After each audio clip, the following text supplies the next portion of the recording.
Hello everybody, and welcome back to Animal Crossing New Leaf. Welcome Amiibo! Today we have mail and no room for it.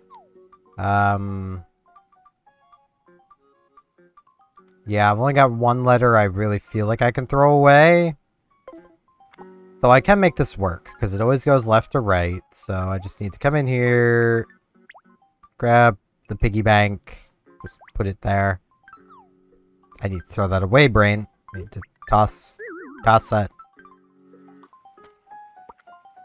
It gives me crazy reds. Come in here and take the present from Crazy Reds. Read it. He's like, yeah, I'm sure you'll love it. It's great. It's a painting. Yep. I know red. And then I come in here and I get the letter from Gabby. A lot of effort for what'll probably be basically nothing. Something special is in store for you today. A lucky item I picked out just for you. Now you'll have a happy day, because you're getting a gift from me. That is fair. So, what we got? A green bar tee. It's no frog shirt. I'm keeping the froggy shirt on. I like the froggy shirt. Now, hello, Sky. Ding! It's at the beginning of another beautiful day, Airmail. So what's on your mind? Let's talk! Oh, take a look at this, Airmail. Yep, it's the first letter I ever sent. It's a letter from you, Schmoopy. It makes me so happy. Sometimes I pull it out just to read it again. Please send me more letters. I love getting them. Yeah, I know. I'm just really bad at writing letters, and then I have to find somewhere to store the letters, because I feel bad throwing them out, and I'm gonna have to toss a bunch of letters at some point soon. Because we're just simply running out of space to store letters. I want more letter space. I don't want to have to throw letters away.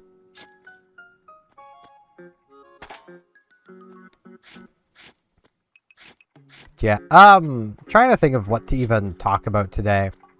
Suppose I could make mention that while I was doing up my Star Trek dailies today, the discussions on Ryza were interesting, to say the least. I basically launched the game into the middle of people discussing just how bad Star Trek Discovery is. So, like, good start right there. There was also people already at that point throwing basically personal insults around for people who liked it and people who don't like it. I then threw my hat into the mix, being the reasonable argument, saying that, you know, Discovery would have been fine had they just set it later in the timeline for reasons I've ranted about on video before. But, Sahara, you're going to hit the pitfall. Yeah, it's a deal. Just don't trigger my pitfall, please. I don't know if Sahara can trigger it, but don't trigger the pitfall, please. I don't want to have to deal with a pitfall being somewhere and not knowing where it is. But, like, most people, even, like, Discovery fans, can agree that Discovery would have been so much better had they just put it later in the timeline right away. Because the writers seem to have realized their mistake after, like, Season 1, and we're like, hold up, we gotta, like, move this in the timeline. We gotta go to the future. And then they did. They jumped to the 32nd century. Well past, you know, where everything else is taking place. It's great. This is my palace. But, like, if they just started there, a lot of the things they did would have made more sense. And, like, there were people trying to defend oh, well, the spore drive doesn't ruin the canon because it was classified and the only people that knew about it died, except, like, it was well established during Voyager that the Omega molecule is not only a thing, but that... Thank you, Sahara. I've been called king before. Actually felt kind of nice. It was established during Voyager that the Omega molecule was a thing that existed. Ooh, this is a really nice look. I like. But also that the only people that knew how to make it within the Federation were dead. So, like, you know, that right there would then imply that, oh, well, clearly then no one else could make... No, other people could make it. Other scientists could still discover the Omega molecule and create it.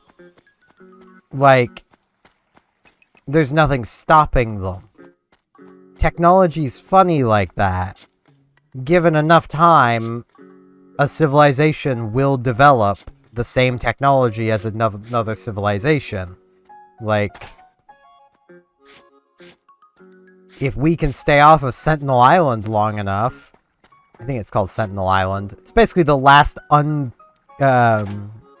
uninteracted with tribe in the entire world. If we can stay off of that little island long enough, they'll probably develop seagoing ships themselves and start making contact with us.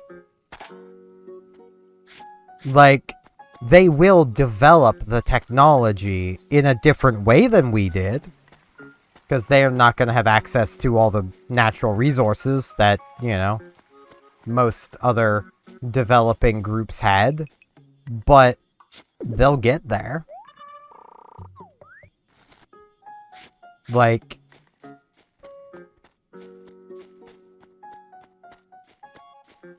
so, like, the argument that, oh, well, no other civilization would develop the spore drive just doesn't hold. Another civilization would develop one. And then they would start using it. And then, as other people were pointing out in the chat as well, like, the moment the Borg assimilated a ship with a spore drive, everyone's just done for. Because now you no longer have warning a Borg cube is coming. There's just a Borg cube there now. Good luck. You know. Just a Borg cube on your doorstep. You know, right above your home world. Assimilating your home world. Like...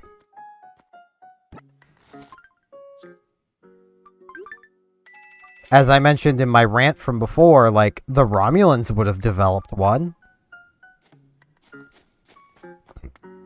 Like, at the point in the timeline that Discovery took place initially, with the spore drive, the Romulans had an incredibly powerful spy network.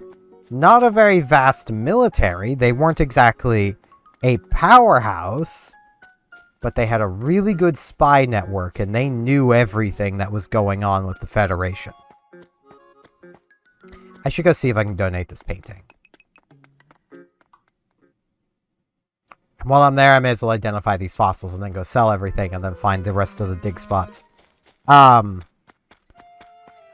Like... It's very much just a thing of, like, Discovery messed up by putting itself where it did in the timeline. The fact that they are pre-Kirk, look post-Kirk, like, which was another thing people were saying, is like, oh, well, okay, I don't have any, so I guess I already had that painting. People were like, oh, well, they couldn't have used a original series era set or anything because it wouldn't have looked good by modern standards, and people wouldn't have, you know, accepted it, except Star Trek fans would have. That right there would have been enough to make a lot of original series fans love your show, even if it's bad. But also, wouldn't that more or less just be an argument to not put yourself during that era then? put yourself later in the timeline. If using the futuristic look is what you have to do, then put yourself futuristic to where the original series was. I mean, it's hard to look... Honestly, modern technology looks futuristic compared to the original series. Spock's tricorder literally had a salt shaker in it. That was the thing he twiddled with. It was like a salt or pepper shaker. I forget which, but, like, it was one of them. Like, you know.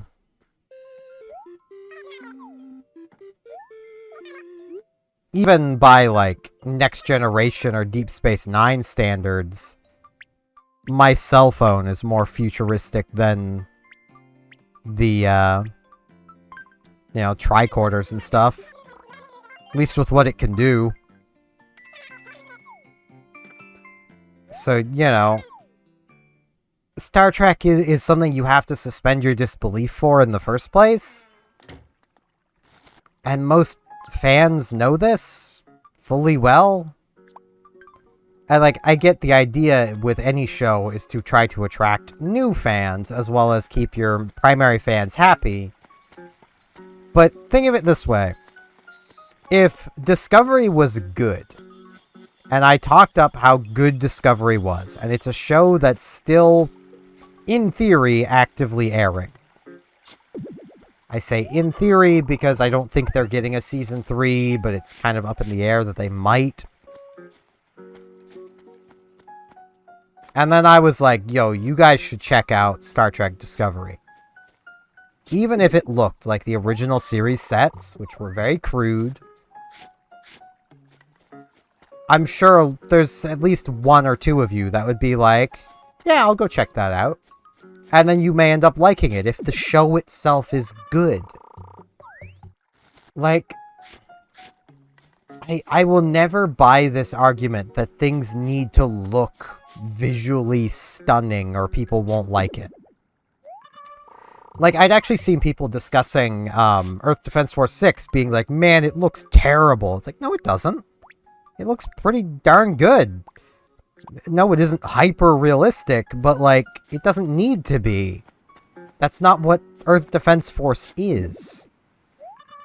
You wouldn't want Earth Defense Force to be hyper-realistic because that ruins the game. And not in the way of the visuals ruining it, but the visuals would ruin the gameplay of the game. If the game is too visually stunning and too, like, demanding hardware-wise, they couldn't do a lot of the fun missions that they've done in the past. That was one of the complaints people had with 5. Peppa Pig, nice to get out the bed in Sapphire. So what's going on? Wanna chat? So I got a problem. I can't get my dance on. I blame fruit. That's the lack of it. I'm sure I'm just behind my vitamin intake. Switch me any kind of fruit. Of course I could do that. I'm also probably pretty far behind in my vitamin intake. It happens. But like Earth Defense Force, a lot of the most fun missions involve you fighting like hundreds to multiple high hundreds of various like ants and spiders, and yeah, the game's kind of freaky at times. I don't like spiders, but at least you get to blow them up. And each of those enemies can like basically explode into bits, and like the terrain is like buildings are fully destructible, and it's like if you made that kind of game too visually demanding, no one would be able to play it. Local fruit is so fresh, tastes so good. A pop bloom tea. Pop.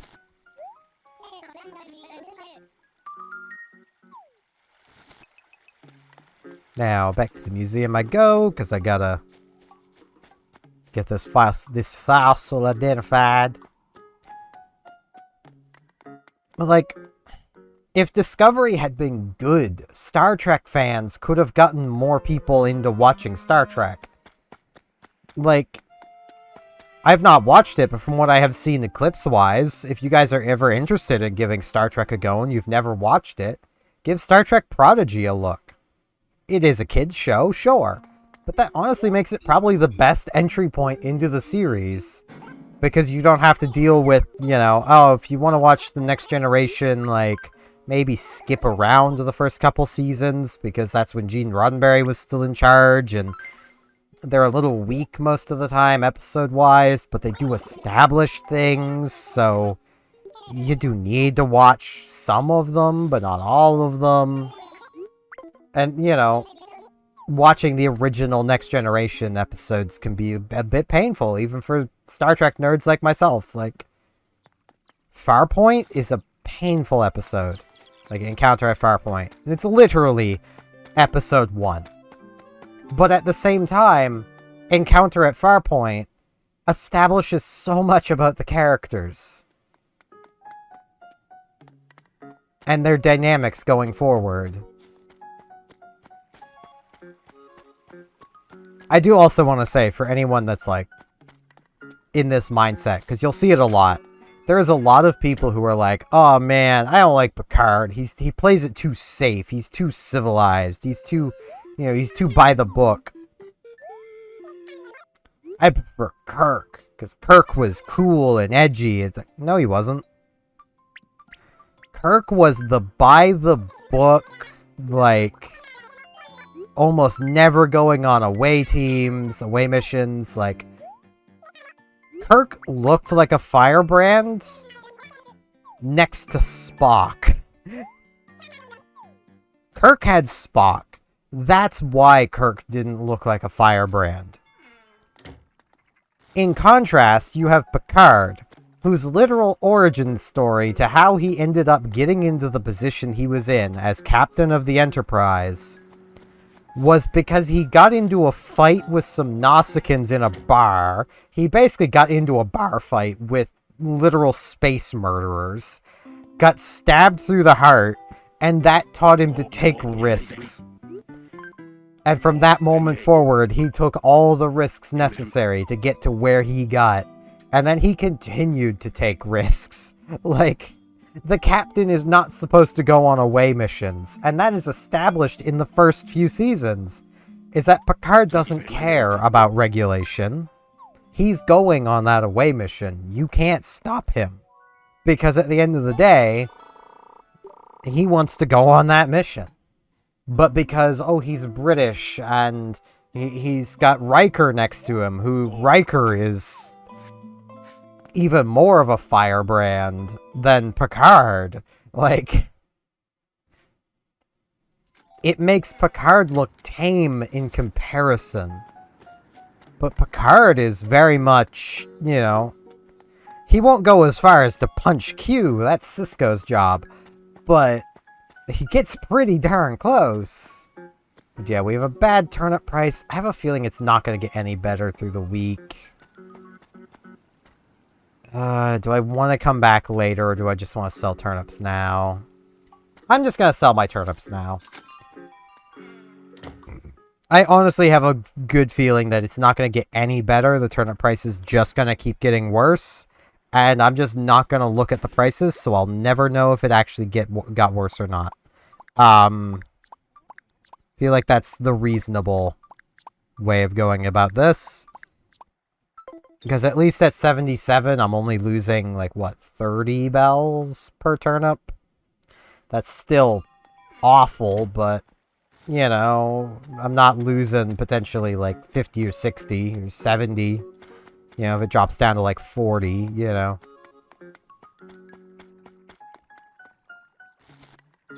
So, could be worse.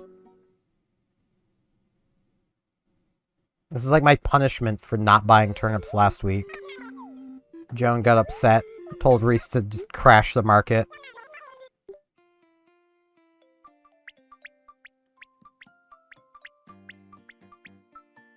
Like, I will always find that kind of funny.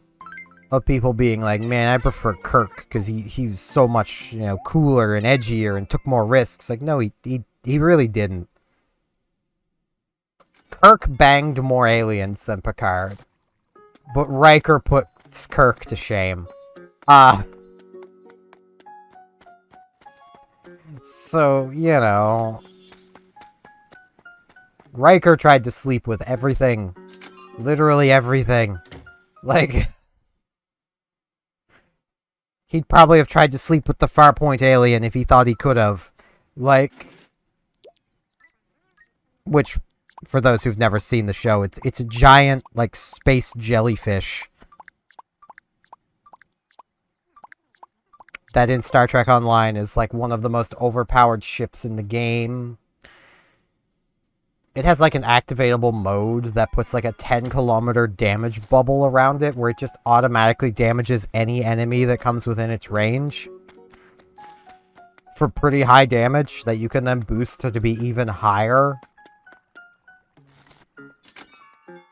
Basically, any event where there's a space mission where you don't need to move very much, you will see people flying the Farpoint alien thing and just sitting somewhere, and you just don't bother because you're not taking part in that part of the mission at that point. Anything that spawns around them is just gonna die.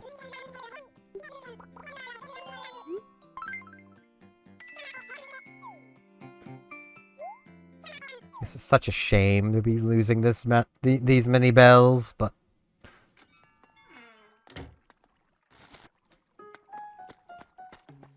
Yeah, I really need to, not talk as loud. My throat is starting to go, nope. But I also, like, just finished recording some Pokemon, like, an hour ago. Not even. No, it was an hour ago. So, you know. I've been recording Pokemon in, like, 3 to 4 episode chunks. This time it was 3 episodes. I could have probably made 4 out of it. But I don't really, like, have a timer. I probably should, like, get one. That way I can, like, more accurately tell how long I've been going. It's like, I had reached, God, why can I never remember this cave's name?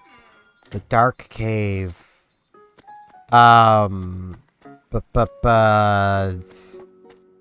hell is it called? Rock Tunnel. That's its name. I'd reached Rock Tunnel. And, like, when I got there, I was like, you know, I've been recording this, the episode I was on. I was like, I've been going for a little bit, but it doesn't feel like this has been long enough. I haven't edited yet, so I don't know for sure, but I'm pretty sure that episode was almost 20 minutes when I said that. I could have probably ended that episode there and just started a new episode. And then got 2 episodes out of it, instead of 1. One really long one. Especially we're already in that recording session. I had 1 really long episode. Because the SSN takes quite a while. Especially when you're talking through every battle in that place. But where you can't repeat any of those battles, then, you know. It's only fair that I show them all.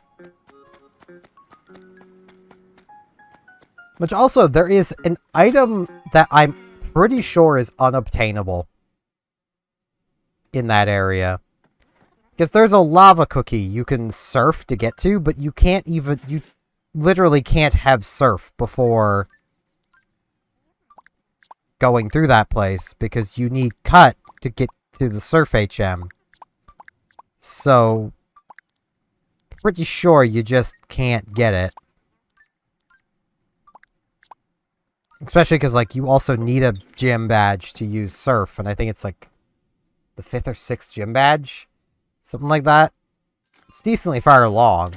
Like...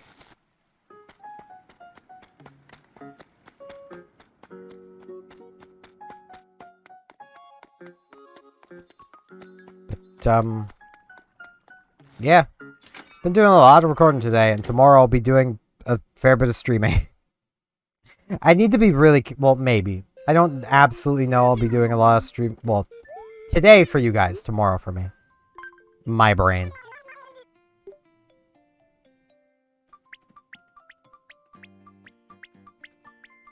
I don't fully know if I'm going to be streaming today, Wednesday. I might. I also might not. It really just going to depend on how my throat's feeling. How awake I'm feeling. I need to be really careful leading up to the 25th to not, like, need to record Pokemon on the 25th. Because, like, recording Animal Crossing and doing a stream is already usually pushing my voice. Recording Pokemon, then recording Animal Crossing, then doing a stream would probably push my voice even more.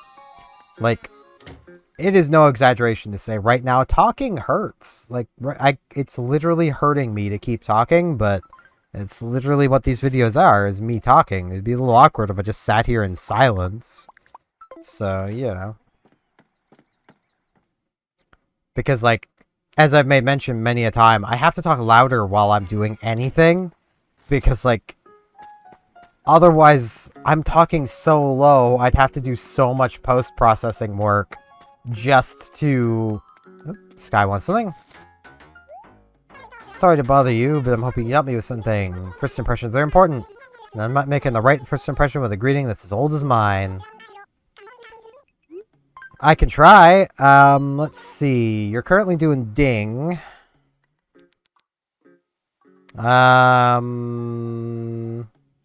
Let's go with... You know what? Let's go back to Boop. Boop's a pretty good one. I like it. Let me try it out. Boop. What do you think? It's perfect. Hee hee. You know what they say. Change your greeting, change your life. It's very exciting. Yeah, I'd have to do so much post-processing work just to make myself legible, which would also require changing around how I record, because I would want the audio track of myself to be separate. Why am I coming into retail? I'd want the audio track of myself separate, so I can put it into an audio-specific program to mess with it there, instead of having to deal with it in, like, Sony Vegas's tools. So, like... And even then, I'd have almost no idea what I'm actually doing. Like, I don't know how audio engineering stuff works. I'm no audio engineer. I'm just a dude who talks into a microphone, has a camera pointed at him. Like, I play video games. Editing's pretty easy. Editing was easy to figure out. Highly doubt audio engineering would be. Let's repay some of my loan this time. Let's put just 200,000 into the loan. And I'll deposit the rest.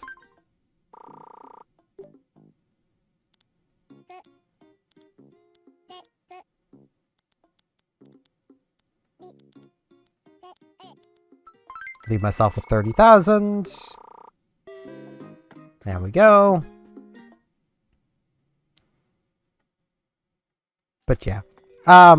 As you might guess, I'm going to be ending the episode off here. I would talk with Claudia and Brofina, but, like, you can hear my voice dying. These voice cracks are becoming a lot more common.